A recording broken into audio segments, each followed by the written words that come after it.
খ্রিস্টের সংখ্যা 437 প্রকল্প 8 আরব দুনিয়া, লিবিয়া, মিশর প্রভৃতি অঞ্চলের সাম্প্রতিককালের গোলযোগ। প্রথম পর্ব 1.1 সূচনা। 1978 থেকে ইসলামী দুনিয়া ইসলামের পুনরুজ্জীবন ঘটতে শুরু করে। ইসলামের পুনঃ রূপায়ণের সঙ্গে রাজতন্ত্রের উচ্ছেদ প্রক্রিয়া শুরু হয়। মুসলিম দুনিয়া বিদ্যমান রাজতন্ত্রগুলি নিজেদের অস্তিত্ব ধরে রাখার জন্য দ্রুত ইসলামের অনুশাসনকে নিজ নিজ শাসন ব্যবস্থা অন্তর্ভুক্ত করেন। পাশাপাশি ইসলামী দুনিয়া একমেরু বিশ্ব কর্তৃত্ব প্রতিষ্ঠার উদ্যোগ নিলে বেশ কিছু সমস্যার সৃষ্টি হয়। অভ্যন্তরীণ রাজনীতিতে সংকট সৃষ্টির পাশাপাশি জ্বালানি সমস্যার উদ্ভব অর্থাৎ তেল কূটনীতি নিয়ে আরব দেশগুলি পারস্পরিক বিবাদে লিপ্ত হয়ে ওঠে। লিবিয়ায় শুরু হয় কর্নেল মুয়াম্মর গাদ্দাফির সামরিক সরকারের বিরুদ্ধে গণ আন্দোলন, আর মিশরে হোসনি মুবারকের সরকারের বিরুদ্ধে শুরু হয় গণবিদ্রোহ। বলা বাহুল্য, লিবিয়া ও মিশরের সরকার বিরোধিতায় মদদ দেয় পশ্চিমী দেশগুলো, বিশেষত আমেরিকা ও ব্রিটেন। 1.2 প্রকল্প। আরব দুনিয়া, লিবিয়া, মিশর প্রভৃতি অঞ্চলের সাম্প্রতিক গোলযোগগুলো উৎস সন্ধান করে এবং সেগুলির প্রভাব বিশ্লেষণ করে আমাদের প্রকল্পের মূল বিষয়।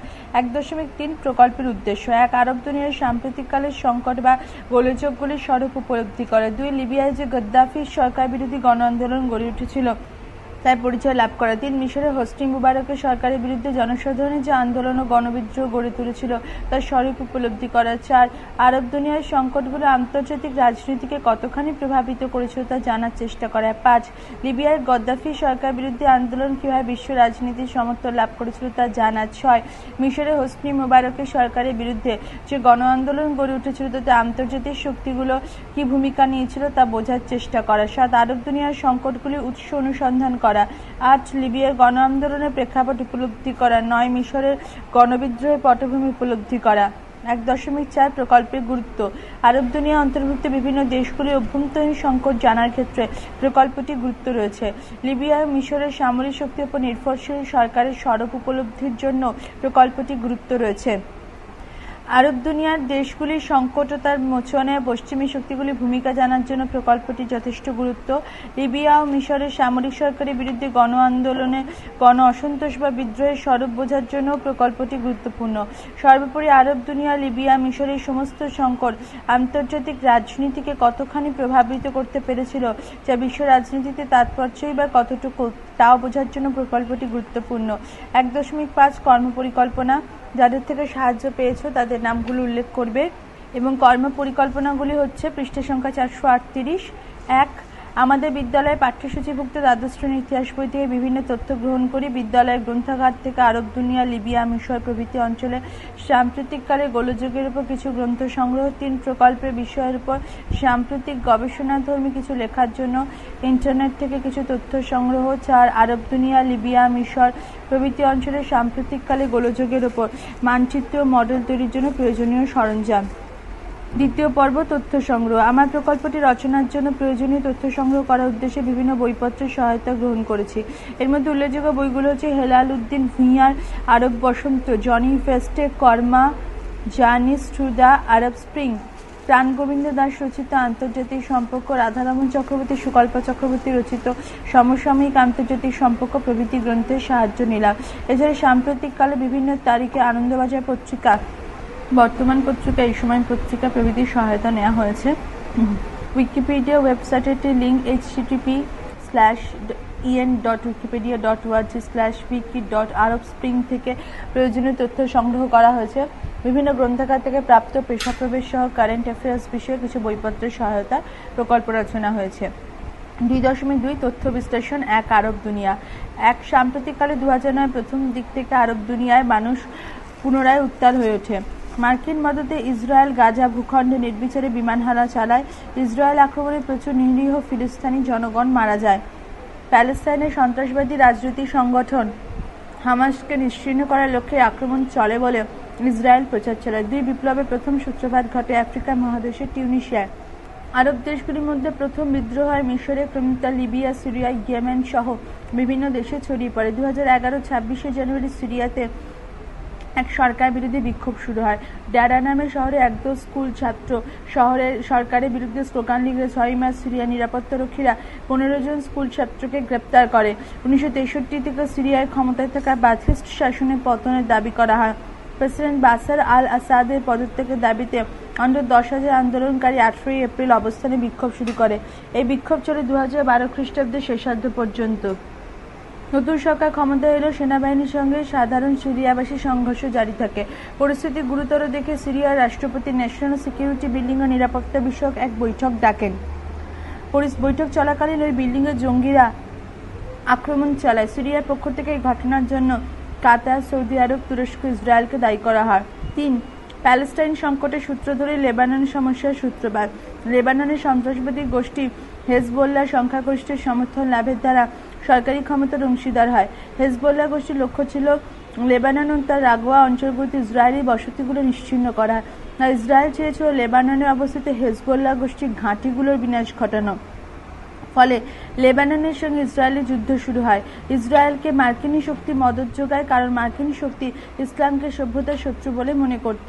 2006 খ্রিস্টাব্দে উভয় পক্ষের মধ্যে যুদ্ধবিরতি কার্যকর হয়, কিন্তু মার্কিন মদতে ইসরায়েলের লেবানন সমস্যা জিয়ে রাখে। কাতারের মধ্যস্থতায় 2009 খ্রিস্টাব্দে লেবাননে সংসদীয় নির্বাচনের সিদ্ধান্ত হয়। 2.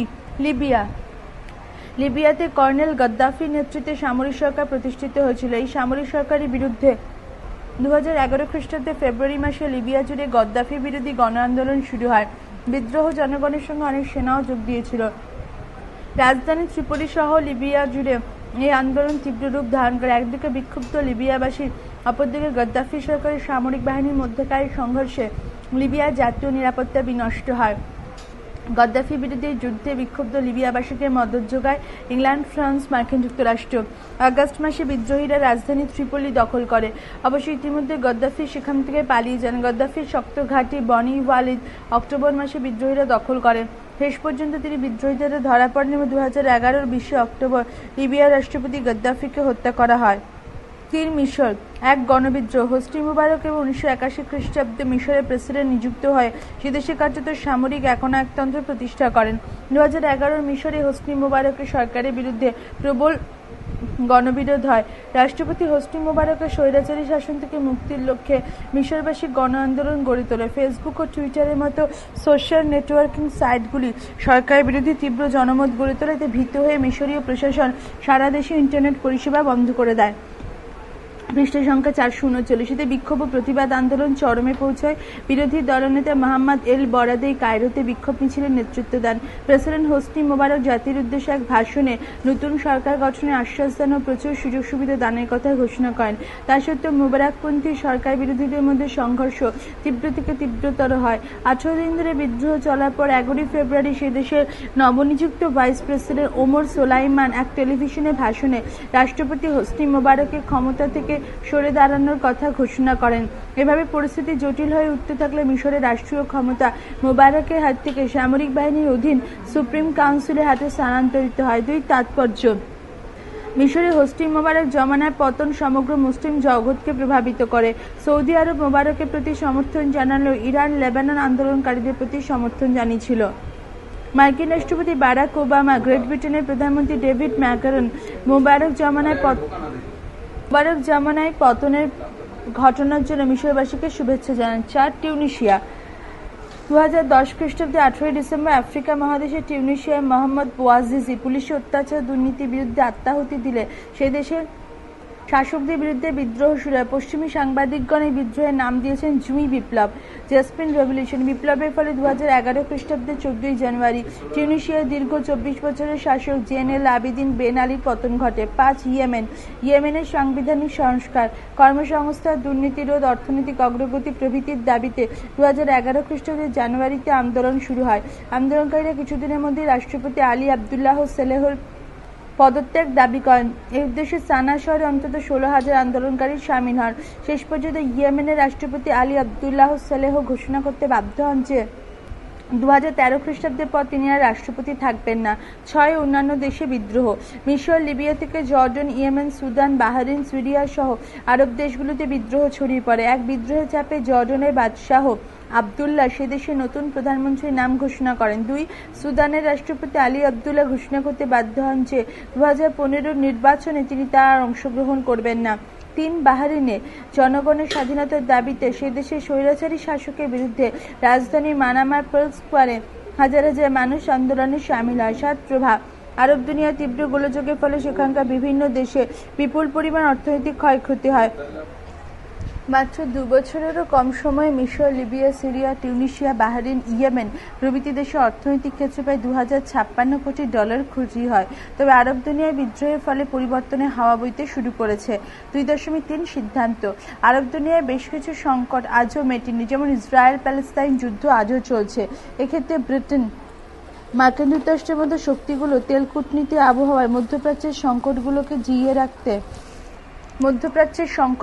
জিইয়ে রাখতে সাহায্য করেছে। অপরদিকে মিশরে মোবারক এবং লিবিয়ায় গদ্দাফি ক্ষমতাচ্যুত হন 2টি কারণে। প্রথমত, তাদের সামরিক শোষণের মাত্রা সীমাহীন হয়ে ওঠে, যাতে জনগণ বিক্ষুব্ধ হয়, এবং দ্বিতীয়ত, মার্কিন যুক্তরাষ্ট্র ও ব্রিটেনের মতো দেশগুলো বিদ্রোহীদের মদত দেন। তৃতীয় পর্ব 3.1 পাঠের সীমাবদ্ধতা।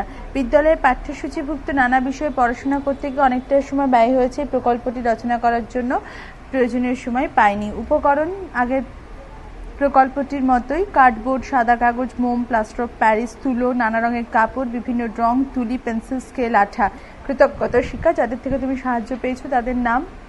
চিত্র তালিকার মধ্যে রয়েছে হোসনি মোবারকের পদত্যাগ ঘোষিত হওয়ার পর মিশরের জনতার উল্লাস, ইয়েমেনের সানায় প্রতিবাদ সভা, বাহরাইনে বিক্ষোভ, হোসনি মোবারক মিশরের শাসকের ছবি, সিরিয়ার সরকার বিরোধী প্রতিবাদ সভার ছবি, কর্নেল গদ্দাফি লিবিয়ার শাসক, তার ছবি।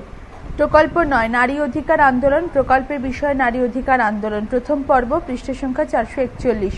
1.1 সূচনা। অষ্টাদশ শতকের শেষ লগ্ন থেকে মূলত ইউরোপের নারীর অধিকার, নারীর স্বাধীনতা প্রভৃতি বিষয়গুলো আলোচনায় উঠে আসতে থাকে। নারীবাদী আন্দোলনের সূচনায় ফরাসি বিপ্লবের ভূমিকা রয়েছে। ফরাসি বিপ্লবকালে প্যারিসে মেয়েরা বিপ্লবী প্রজাতন্ত্রী নারী সমিতি গঠন করেন। বিপ্লবোত্তর পর্বে ফরাসি সংসদে নারীর অধিকারের ঘোষণাপত্র পেশ করা হয়েছিল।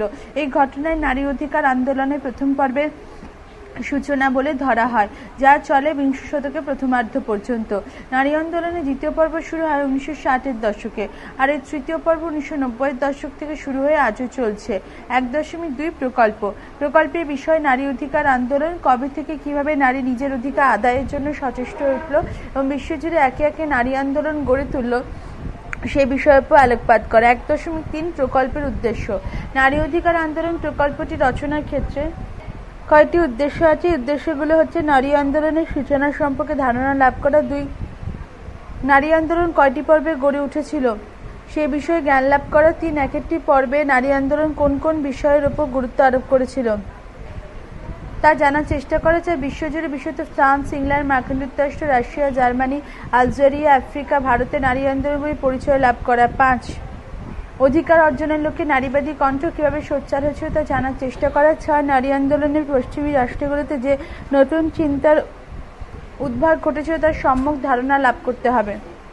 7, প্রথম বিশ্বযুদ্ধ ও দ্বিতীয় বিশ্বযুদ্ধকালে নারী অধিকার আন্দোলন কিরূপ ছিল তা জানা। 8, প্রতিটি দেশে নারী অধিকার আন্দোলনে যে সমস্ত ব্যক্তিবর্গ গুরুত্বপূর্ণ ভূমিকা নেয় সেগুলো পর্যালোচনা করা। 9, নারী অধিকার আন্দোলনের সপক্ষে বিশ্ব জনমত গড়ে তোলার ক্ষেত্রে গুরুত্বপূর্ণ লেখনী ভূমিকা বিশ্লেষণ করা। 10, নারী অধিকার আন্দোলনগুলি নারী স্বার্থ রক্ষার পাশাপাশি সঠিকভাবে কতখানি নারী উন্নয়ন ঘটাতে পেরেছিল তা অনুসন্ধান করা। 1.4 প্রকল্পের গুরুত্ব। নারী কিভাবে নিজের অধিকার রক্ষায় প্রথম সচেষ্ট হলো তা জানার জন্য প্রকল্পটি গুরুত্বপূর্ণ।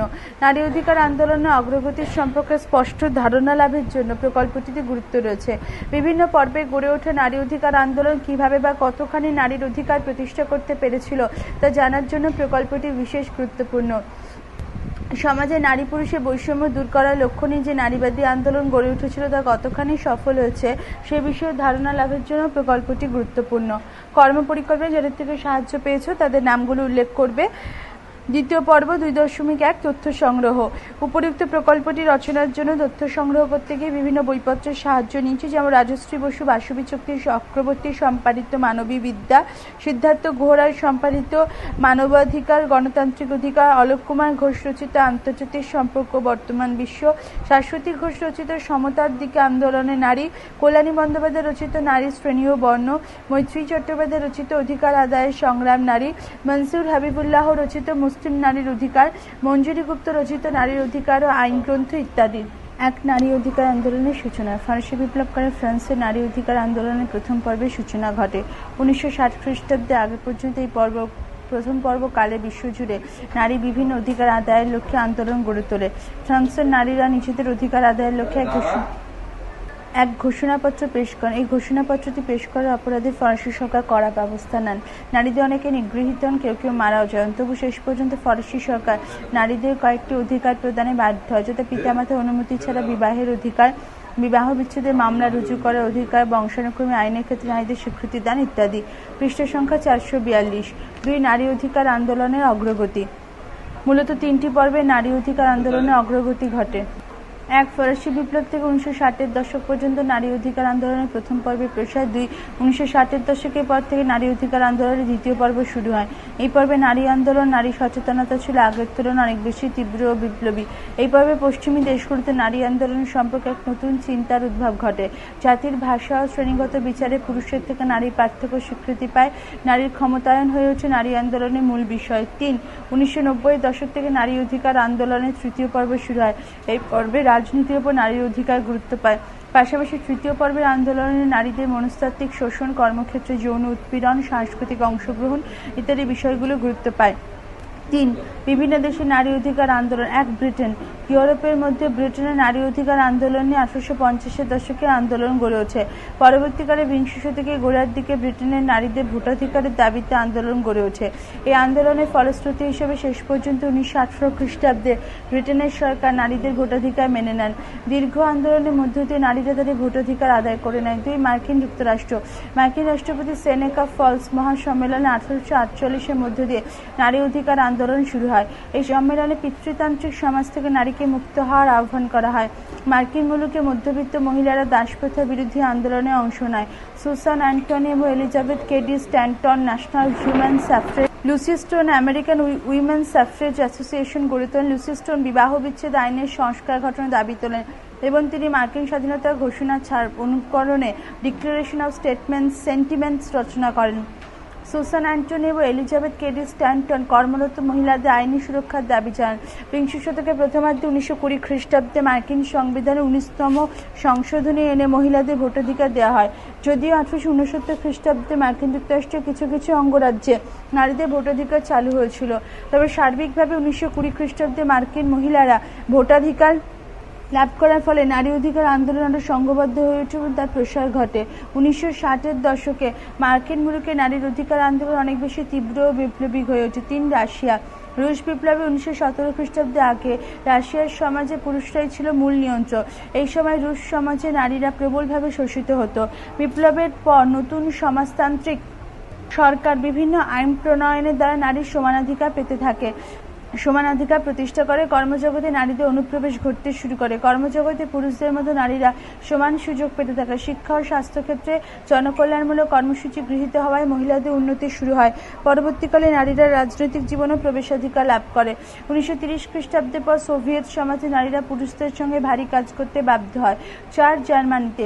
1919 খ্রিস্টাব্দে জার্মানি নতুন সংবিধানে নারী পুরুষের সমানাধিকার স্বীকৃতি পায়, কিন্তু নাৎসি দল ক্ষমতায় আসার পর জার্মানিতে নারী স্বাধীনতা ব্যাহত হয়। জোসেফ গোয়েবেলস বলেন যে একজন মহিলার সবচেয়ে উপযুক্ত স্থান হলো পরিবার। নারীর কর্তব্য হলো তার জনগণ ও দেশকে সন্তান উপহার দেওয়া। তবু রাষ্ট্রীয় ফতোয়ার আড়ালে নারীরা সংঘবদ্ধ হওয়ার চেষ্টা করে।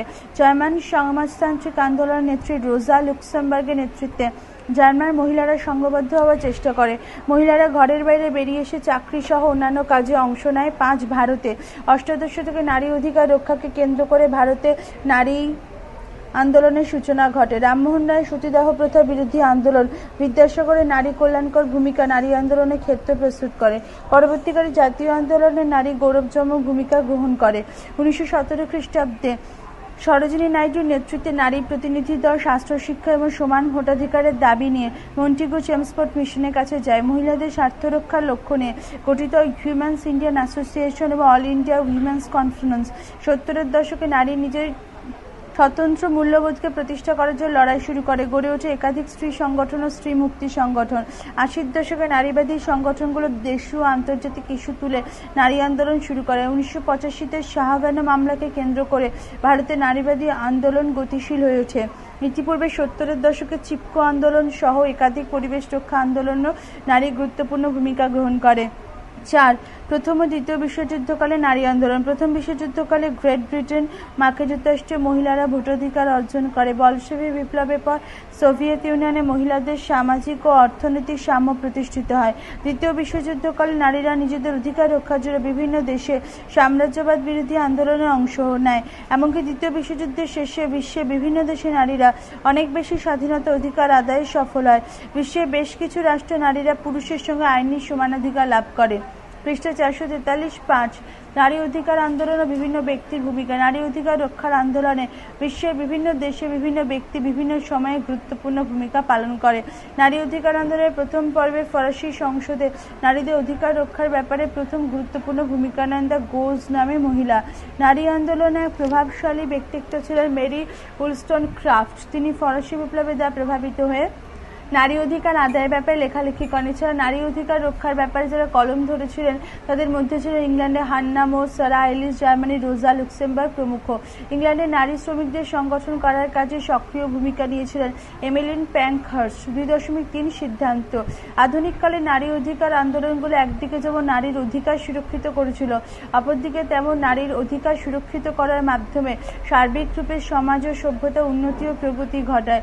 যদিও পুরুষতান্ত্রিক সমাজ চিরদিনই নারীর অধিকার রক্ষার ব্যাপারে ততটা সচেতন বা ইচ্ছুক ছিল না, তাই বোধহয় নারীকে নিজেদের অধিকার রক্ষার ব্যাপারে নিজেদেরই উদ্যোগ নিতে হয়। এই প্রসঙ্গ স্পেংলারের মত উল্লেখ্য। অসওয়াল্ড স্পেংলার তার the decline of the West গ্রন্থে মেরি বেয়ার্ড লিখেছেন, দাস সমাজ থেকে পুঁজিবাদী সমাজের বিকাশ পর্যন্ত ইতিহাসে অর্ধেক স্রষ্টা মেয়েরা, কিন্তু ইতিহাসে তার কোনো উল্লেখ নেই। তৃতীয় পর্ব 3.1 পাঠের সীমাবদ্ধতা আগের প্রকল্পগুলির মধ্যে লিখতে হবে। 3.2 উপকরণ একই উপকরণ আগের প্রকল্পটির মতো। 3.3 কৃতজ্ঞতা স্বীকার আগের প্রকল্পটির মতোই করতে হবে। 3.4 চিত্র তালিকায় রয়েছে ইরানে নারী আন্দোলনে অংশগ্রহণকারী কয়েকজন নেত্রীর ছবি। সাংবিধানিক সাম্যের দাবিতে আন্দোলনরত মিছিলের অগ্রভাগে বেট্টি ফ্রিডেন। ভোটাধিকারের দাবিতে নিউ ইয়র্কের রাস্তায় নারীদের মিছিল। পুরুষের সমান অধিকার পাওয়ার দাবিতে নারীদের আন্দোলন এবং নারীর ভোটাধিকার প্রয়োগ, এই কয়েকটি ছবি। পৃষ্ঠা সংখ্যা 444। প্রকল্প 10 পরিবেশ আন্দোলন। চিপকো, তেহরি গারওয়াল, নর্মদা বাঁচাও। প্রথম ও তৃতীয় বিশ্বের মধ্যে পরিবেশ বিষয়ক বিবাদ। প্রথম পর্ব 1.1 সূচনা। বিংশ শতকের 50-এর দশক পর্যন্ত মানুষের পরিবেশকে নিজের ভোগ্যবস্তু বলে মনে করত। এই সময় সাধারণ ধারণা ছিল যে পরিবেশের বিভিন্ন উপাদানগুলি কখনো শেষ হবে না, কিন্তু 50-এর দশকের পর থেকে মানুষের মনে পরিবেশ সচেতনতা বাড়ে। মানুষ ভাবতে শিখেছে পরিবেশে যথাযথ সংরক্ষণ দরকার। এই ভাবনা থেকেই গড়ে ওঠে পরিবেশ আন্দোলন সমূহ। ভারতের পরিবেশ রক্ষার 3টি গুরুত্বপূর্ণ আন্দোলন হল চিপকো, তেহরি গারওয়াল ও নর্মদা বাঁচাও। 1.2 আমার প্রকল্পের বিষয় পরিবেশ আন্দোলন। চিপকো, তেহরি গারওয়াল, নর্মদা বাঁচাও। প্রথম ও তৃতীয় বিশ্বের মধ্যে পরিবেশ বিষয়ক বিবাদ। আজকের আধুনিক বিশ্বে পরিবেশ আন্দোলনগুলো সামগ্রিক আলোচনা করাই প্রকল্পের মূল বিষয়। পরিবেশের উপর প্রত্যক্ষভাবে মানব সমাজের অস্তিত্ব টিকে রয়েছে। প্রেক্ষাপটে পরিবেশ আন্দোলনগুলো কিভাবে পরিবেশ রক্ষা এগিয়ে এলো বা কতখানি সফল হলো সে বিষয়ে আলোকপাত করাই হচ্ছে এই প্রকল্পের বিষয়। 1.3 প্রকল্পের উদ্দেশ্য। আমার এই প্রকল্প রচনা খুবই গুরুত্বপূর্ণ উদ্দেশ্য রয়েছে, যথা 1 পরিবেশ আন্দোলন কি ও তার প্রয়োজনীয়তা কতখানি সেই ব্যাপারে ধারণা লাভ করা। 2 পরিবেশ সচেতনতা গড়ে তোলার জন্য প্রয়োজনীয়তা কতখানি তা অনুধাবন করা। 3 পরিবেশকে রক্ষা করে যে মানুষের দায়িত্ব ও কর্তব্যের মধ্যে পড়ে এই সহজ সরল সত্যকে উপলব্ধি করা। 4 শিল্প সভ্যতা উন্নতি এবং মানব কল্যাণ নামে পরিবেশে যে সংহার সাধন ঘটে চলেছে তা মোটেই কাম্য নয়, এই সত্যকে তুলে ধরা। 5 চিপকো আন্দোলনের পরিচয় ও গুরুত্ব অভিধান করা। 6 তেহরি গারওয়াল পরিবেশ আন্দোলনের গুরুত্ব পরিচয় উপলব্ধি করা। 7 নর্মদা বাঁচাও পরিবেশ আন্দোলনের পরিচয় এবং গুরুত্ব সম্পর্কে ধারণা লাভ করা। 8 প্রথম ও তৃতীয় বিশ্বের মধ্যে পরিবেশ বিষয়ক বিবাদের ধারণা লাভ করা। পৃষ্ঠা 445। 1.4 প্রকল্পের গুরুত্ব। পরিবেশের অস্তিত্বকে সঠিকভাবে টিকিয়ে রাখা কতখানি জরুরি তা উপলব্ধির জন্য প্রকল্পটি গুরুত্ব রয়েছে।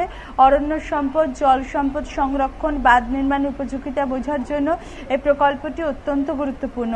অরণ্য সম্পদ সংরক্ষণের পাশাপাশি জল সম্পদ যে গুরুত্বপূর্ণ সম্পদ তা অনুধাবনের জন্য প্রকল্পটিতে গুরুত্ব রয়েছে। চিপকো আন্দোলন, তেহরি গারওয়াল আন্দোলন, নর্মদা বাঁচাও আন্দোলন প্রভৃতি ভারতের পরিবেশ সুরক্ষা আন্দোলনে গতি প্রকৃতি নির্ধারণে কতখানি সদর্থক ভূমিকা পালন করেছে তা জানার জন্য প্রকল্পটি সবিশেষ গুরুত্ব রয়েছে। এছাড়া প্রথম ও তৃতীয় বিশ্বের মধ্যে পরিবেশ বিষয়ক বিবাদের স্বরূপ ও প্রভাব বোঝার জন্য প্রকল্পটি গুরুত্ব রয়েছে। 1.5 কর্ম পরিকল্পনা। যাদের সাহায্য পেয়েছে তাদের নাম উল্লেখ করো। উল্লেখ করে বলো যে পরিকল্পনাগুলো হচ্ছে নিম্নরূপ। 1. আমাদের বিদ্যালয়ের পাঠ্যসূচিভুক্ত দ্বাদশ শ্রেণীর ইতিহাস বই থেকে তথ্য গ্রহণ। 2. বিদ্যালয়ের গ্রন্থাগার থেকে পরিবেশ আন্দোলন, চিপকো, টেহরি গারওয়াল, নর্মদা বাঁচাও, প্রথম ও তৃতীয় বিশ্বের মধ্যে পরিবেশ বিষয় বিবাদ বিষয়টির উপর লেখা কিছু গ্রন্থ সংগ্রহ। 3. ছায়া প্রকাশনী, ভারত ও বিশ্বের ইতিহাস বইয়ের সাহায্য গ্রহণ। 4. মানচিত্র তৈরির জন্য প্রয়োজনীয় সরঞ্জাম সংগ্রহ। এবং 5. ইন্টারনেট থেকে এই বিষয়ে প্রয়োজনীয় তথ্য সংগ্রহ। দ্বিতীয় পর্ব 2.1 তথ্য সংগ্রহ। আমাদের বিদ্যালয়ের গ্রন্থাগার, মহকুমা, ব্লকের গ্রন্থাগার থেকে বেশ কিছু তথ্য জোগাড় করে সেগুলো থেকে তথ্য সংগ্রহ করলাম। এছাড়া কলকাতা বিশ্ববিদ্যালয় থেকে প্রকাশিত পরিবেশ গ্রন্থ, কাজী আব্দুর রউফ ও শেখ মোহাম্মদ ইলিয়াস রচিত পরিবেশ সম্পদ গ্রন্থ, আনন্দদেব মুখোপাধ্যায়, বিনয়চন্দ্র মুখোপাধ্যায় পরিবেশ প্রসঙ্গ রচিত গ্রন্থ, ভবানী প্রসাদ মুখোপাধ্যায় রচিত প্রাকৃতিক বিপর্যয় গ্রন্থ, ডক্টর গৌতম দেব রচিত পরিবেশ ও দূষণ গ্রন্থ এবং লাহিড়ী দত্তদের রচিত পরিবেশ সমীক্ষণ, ছায়া প্রকাশনী, ভারত ও বিশ্বের ইতিহাস প্রভৃতি গ্রন্থ থেকে তথ্য সংগ্রহ করলাম। 2.2 তথ্য বিশ্লেষণ। পরিবেশ আন্দোলনগুলোর সম্বন্ধে বই পড়ে বিভিন্ন তথ্য সংগ্রহ হলো। সেগুলো হচ্ছে 1. চিপকো আন্দোলন। প্রেক্ষাপট: 1927 খ্রিস্টাব্দে ভারতে প্রথম অরণ্য আইন তৈরি হয়। এই আইনে আদিবাসী ও অরণ্যচারী মানুষদের স্বার্থ রক্ষার কোনো ব্যবস্থা নেওয়া হয়নি। তাই প্রতিবাদ হিসেবে তিলারিতে এক বড় জনসমাবেশ আয়োজিত হয়।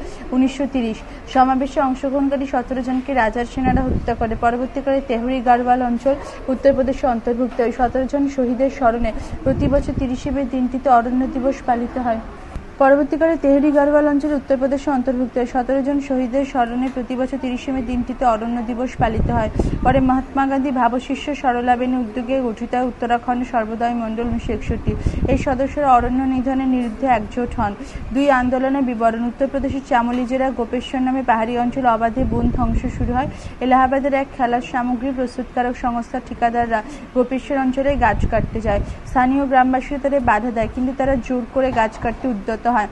তখন স্থানীয় আদিবাসী মায়েরা প্রতিটি বৃক্ষকে সন্তানের মতো জড়িয়ে থাকেন। ফলে ঠিকাদাররা গাছ না কাটতে পেরে ফিরে যেতে বাধ্য হয়। এই ঘটনায় চিপকো নামে পরিচিত। চিপকো কথা অর্থ হলো জড়িয়ে ধরা। 3. নেতৃত্ব: চিপকো আন্দোলনের নেতৃত্ব দেন সরলাবেন, মীরাবাই, গৌরীদেবী, গোপেশ্বর, চন্দ্রিকা প্রসাদ ভাট, সুন্দরলাল বহুগুণা প্রমুখ। গৌরীদেবীর নেতৃত্বে 27 জন আদিবাসী মহিলা রাতের পর রাত জেগে গাছ পাহারা দিয়েছিলেন। সুন্দরলাল বহুগুণা লন্ডনে আয়োজিত এক অধিবেশনে চিপকো আন্দোলন পরিচয় তুলে ধরে এই বিশ্বব্যাপী পরিচিতি দেন। 4. ফলশ্রুতি: চিপকো আন্দোলনের তীব্রতা দেখে সরকারি স্তরে এক কমিটি গঠিত হয়। এই কমিটি এক রিপোর্ট পেশ করে যাতে চিপকো আন্দোলনকে ন্যায়সঙ্গত বলে উল্লেখ করা হয়। এছাড়াও এক সরকারি ঘোষণার দ্বারা ওই অঞ্চলে গাছ কাটার উপর নিষেধাজ্ঞা জারি করা হয়। 2. তেহরি গারওয়াল আন্দোলন। 1. বাঁধ নির্মাণ প্রকল্প। স্বাধীনতার পর থেকে ভারত সরকারের তরফে ছোট বড় মাঝারি মিলিয়ে 3500টি বাঁধ নির্মাণের প্রকল্প গৃহীত হয়েছে। এগুলির মধ্যে বেশ কিছু প্রকল্প আজও রূপায়িত হয়নি। বিশেষজ্ঞদের ধারণায় বর্তমানে প্রকল্পগুলো রূপায়ণ করতে গেলে যে সুবিশাল খরচ হবে তাতে লাভের চেয়ে ক্ষতির পরিমাণই বেশি। এরকম একটি বাঁধ নির্মাণ প্রকল্প হচ্ছে তেহরি গারওয়াল বাঁধ নির্মাণ প্রকল্প। 2 প্রকল্পের বিরোধিতা: উত্তরপ্রদেশের ভাগীরথী নদীর ওপর এই বাঁধ নির্মাণ প্রকল্পটি শুরু করার সিদ্ধান্ত নেওয়া হয়, কিন্তু প্রকল্পটি রূপায়িত হলে প্রচুর ক্ষয়ক্ষতি হবে দেখে স্থানীয় অধিবাসীরা বাঁধ নির্মাণের বিরোধিতা শুরু করে। বাঁধ নির্মাণের বিরোধীদের মত হলো এই প্রকল্পটি রূপায়িত হলে 100 বেশি গ্রাম জলে ডুবে যাবে। পৃষ্ঠা 446।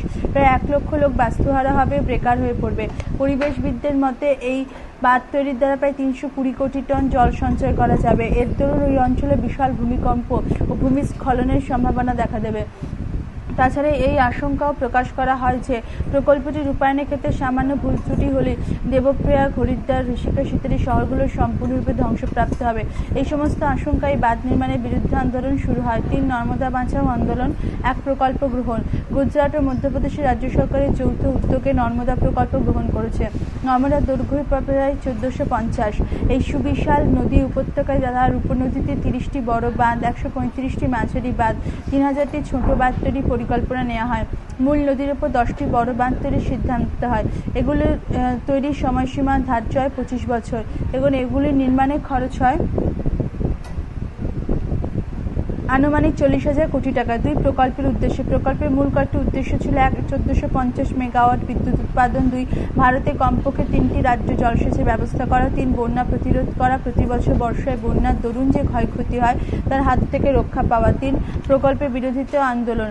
এই বাঁধ নির্মাণ প্রকল্পের বিরুদ্ধে প্রথম জনমত গঠন করেন বাবা আমতে, পরে পরিবেশবাদী মহিলা মেধা পাটেকর এই বাঁধ নির্মাণের বিরোধিতা করে আন্দোলন গড়ে তোলেন। আন্দোলনকারীরা বাঁধ নির্মাণের বিরুদ্ধে এক অহিংস মিছিল বের করে। বাঁধ নির্মিত হলে ক্ষতি হতো এমন 10,000 গ্রামবাসী গুজরাট, মধ্যপ্রদেশ, মহারাষ্ট্র থেকে সমবেত হয়। পরবর্তীকালে আন্দোলনকারীদের সঙ্গে আরও কয়েকটি সংস্থা যোগ দেয়। ফলস্বরূপ তৈরি হয় নর্মদা বাঁচাও আন্দোলন (NBA) নামে এক সংস্থা 1989 খ্রিস্টাব্দ। 4. ভারত সরকার ও NBA এর মধ্যে বিরোধ। ভারত সরকারের তরফে বলা হয় যে এই প্রকল্প রূপায়িত হলে আখেরে নর্মদা উপত্যকা অধিবাসীরা লাভবান হবে, কিন্তু আন্দোলনকারীদের সংস্থা NBA এর পক্ষ থেকে জানা যায় যে এই প্রকল্পের ফলে লাভের থেকে ক্ষতি হবে বেশি। উভয়ের তরফে মতামতগুলো ছিল এইরকম: সরকারি মতে মোট বিদ্যুৎ উৎপাদন হবে প্রায় 1450 মেগাওয়াট, কিন্তু NBA এর মতে প্রকল্প থেকে মোট বিদ্যুৎ উৎপাদন হবে প্রায় 50 মেগাওয়াটের মতো। 2. সরকারি মত হলো যে এখনকার জলসেচ মূলত সেচের কাজ খরচ করা হবে, কিন্তু NBA এর মতে এখানকার জল মূলত বিদ্যুৎ উৎপাদনের কাছে খরচ করা হবে। 3. সরকারি মতে প্রকল্পের দ্বারা বন্যা প্রতিরোধ করা সম্ভব, কিন্তু NBA এর মতে এক অঞ্চলে বন্যা প্রতিরোধ করতে গিয়ে অন্যান্য বেশ কিছু অঞ্চল বন্যা কবলিত হয়ে পড়বে। 4. সরকারি হিসেব অনুযায়ী প্রকল্পে মোট খরচ হবে 20,000 কোটি টাকা। NBA এর হিসাব অনুযায়ী খরচের পরিমাণ প্রায় 40,000 কোটি। 5. সরকারি প্রচার অনুসারে প্রকল্প রূপায়িত হলে প্রায় 35,000 পরিবার বাস্তুচ্যুত হবে, কিন্তু NBA এর মতে প্রায় 85,000 পরিবার বাস্তুহারা হবে ও কাজ হারাবে। 5. ফলশ্রুতি এই আন্দোলন সারা দেশের এমনকি আন্তর্জাতিক দৃষ্টি আকর্ষণ করেছে। আন্দোলনের রেশ আদালত পর্যন্ত গড়িয়েছে। ভারতের সর্বোচ্চ বিচারক সুপ্রিম কোর্টে একাধিক ক্ষেত্রে প্রকল্পের উপর রায় ঘোষণা হয়েছে। সর্বশেষ রায়ে সুপ্রিম কোর্ট বাঁধের উচ্চতা বৃদ্ধির প্রস্তাব মেনে কিছু শর্ত সাপেক্ষে প্রকল্পের কাজ চালানোর নির্দেশ দিয়েছে। 2.2 তথ্য বিশ্লেষণ। পরিবেশগত বিষয়ে প্রথম ও তৃতীয় বিশ্বের দ্বন্দ্ব। বিংশ শতকের শেষ 3 দশক জুড়ে পরিবেশগত বিষয়ে আন্তর্জাতিক বিষয় গড়ে উঠেছে। বেশ কিছু পরিবেশগত বিষয় বা সমস্যা নিয়ে প্রথম বিশ্ব, মার্কিন নেতৃত্বাধীন পশ্চিম ইউরোপ ও উত্তর আমেরিকা শিল্প সমৃদ্ধ দেশগুলো এবং তৃতীয় বিশ্ব, এশিয়া, আফ্রিকা, লাতিন আমেরিকা আর্থিক দিক থেকে দুর্বল অনুন্নত উন্নয়নশীল দেশগুলো এর মধ্যে দ্বন্দ্ব শুরু হয়। ফলশ্রুতি সর্বশেষ রায়ে সুপ্রিম কোর্ট বাঁধের উচ্চতা বৃদ্ধি প্রস্তাব মেনে কিছু শর্ত সাপেক্ষে প্রকল্পের কাজ চালানোর নির্দেশ দিয়েছে। 2.2 তথ্য বিশ্লেষণ। পরিবেশগত বিষয়ে প্রথম ও তৃতীয় বিশ্বের দ্বন্দ্ব। বিংশ শতকের শেষ 3 দশক জুড়ে পরিবেশগত বিষয় আন্তর্জাতিক বিষয় হয়ে উঠেছে।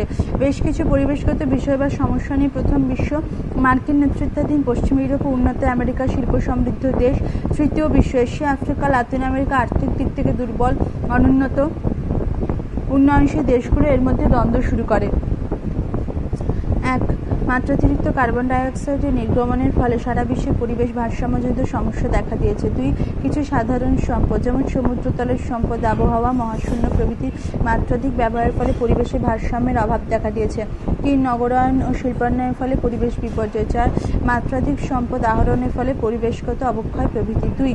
পরিবেশগত সমস্যাবলী আন্তর্জাতিক ইস্যুতে রূপান্তর। 1. আধুনিক বিশ্বের সর্বপ্রথম পরিবেশগত আন্তর্জাতিক ইস্যুটি ছিল বন্যপ্রাণী সংরক্ষণ। বন্যপ্রাণীদের রক্ষা করার জন্য 1900 খ্রিস্টাব্দে অভয়ারণ্য প্রকল্প গঠনের প্রস্তাব ওঠে। পরবর্তী 30 বছর পর্যন্ত বিভিন্ন আন্তর্জাতিক সম্মেলনে বিষয়টি আলোচিত হয়।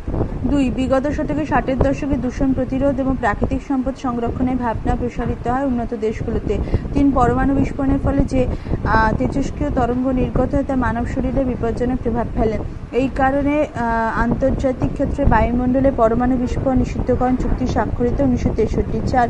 ইন্টারন্যাশনাল মেরিন অর্গানাইজেশন IMO সমুদ্র দূষণ রোধের জন্য বিভিন্ন পদক্ষেপ গ্রহণ করে। 5. কানাডা ও স্ক্যান্ডিনেভিয়ান দেশগুলোতে অম্লবৃষ্টির ফলে বনাঞ্চল ও বাস্তুতন্ত্র ক্ষতিগ্রস্ত হয়। এই সংকট দূর করার জন্য আন্তর্জাতিক স্তরে উদ্যোগ নেওয়া হয়। 6. সমুদ্র ও সমুদ্রের নিচের সম্পদ ব্যবহার করে আন্তর্জাতিক আইন তৈরি উদ্যোগ নেওয়া হয় বেশ কয়েকটি আন্তর্জাতিক পরিবেশ সম্মেলনে। পৃষ্ঠ সংখ্যা 447। 3. আন্তর্জাতিক পরিবেশ সম্মেলন সহ 1. স্টকহোম সম্মেলন 1972।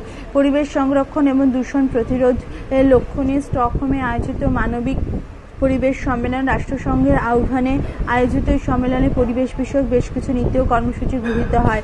এই সম্মেলনে তৃতীয় বিশ্বের প্রতিনিধিত্বকারী দেশগুলো পরিবেশ দূষণের জন্য প্রথম বিশ্বের দেশগুলোকে দায়ী করে। 2. ধরিত্রী সম্মেলন 1992-তে ব্রাজিলের রিও ডি জেনেরোতে আয়োজিত হয়। রাষ্ট্রসংঘের পরিবেশ ও উন্নয়ন বিষয়ক এক সম্মেলন 1992-তে, যার নাম দেওয়া হয় ধরিত্রী সম্মেলন। এই সম্মেলনে 178টি দেশ অংশ নেয়। এই সম্মেলনে 2টি মূল চুক্তি সম্পাদিত হয়, যথা আবহাওয়া পরিবর্তন বিষয়ক চুক্তি, প্রাণীজগতের বৈচিত্র্য বিষয়ক চুক্তি। এই সম্মেলনে চুক্তি স্বাক্ষর নিয়ে প্রথম ও তৃতীয় বিশ্বের মধ্যে মতভেদ দেখা যায়। 3. কিয়োটো সম্মেলন 1997 জলবায়ু পরিবর্তন নিয়ন্ত্রণের লক্ষ্য নিয়ে। তৃতীয় বিশ্বের দেশগুলির মত হচ্ছে প্রথম বিশ্বের দেশগুলি তৃতীয় বিশ্বের দেশগুলোর থেকে প্রচুর পরিমাণ সম্পদ গ্রহণ করছে, তাদের নিজেদের শিল্পকে উন্নত করছে। তাই পরিবেশ রক্ষার জন্য তৃতীয় বিশ্বের দেশগুলোকে সবার জন্য এগিয়ে আসতে হবে এবং সবুজ আবহাওয়ায় তহবিল গঠন করতে হবে। 2.3 সিদ্ধান্ত। স্বাধীনোত্তর ভারতে পরিবেশ সচেতনতা বৃদ্ধির জন্য সরকার ছাড়াও বেসরকারি উদ্যোগ লক্ষণীয়। পরিবেশ সুরক্ষার লক্ষ্যে গড়ে ওঠা আন্দোলনগুলো গণসমর্থন এবং আইনি সমর্থন। ভারতে এরকম 3টি পরিবেশ রক্ষা আন্দোলন: চিপকো, তেহরি গাড়ওয়াল, নর্মদা বাঁচাও। তৃতীয় পর্বে পাঠের সীমাবদ্ধতা আগের মতো উপকরণতায় কৃতজ্ঞতা ও স্বীকারতায়। চিত্র তালিকার মধ্যে রয়েছে চিপকো আন্দোলনে গাছ কাটার উপরে আন্দোলনকারীদের ছবি, মেধা পাটেকরের নর্মদা বাঁচাও আন্দোলন, নর্মদা বাঁচাও আন্দোলনের মিছিল এবং তেহরি গাড়ওয়াল বাঁধ নির্মাণ প্রকল্প অংশে যার বিরোধিতায় আন্দোলন।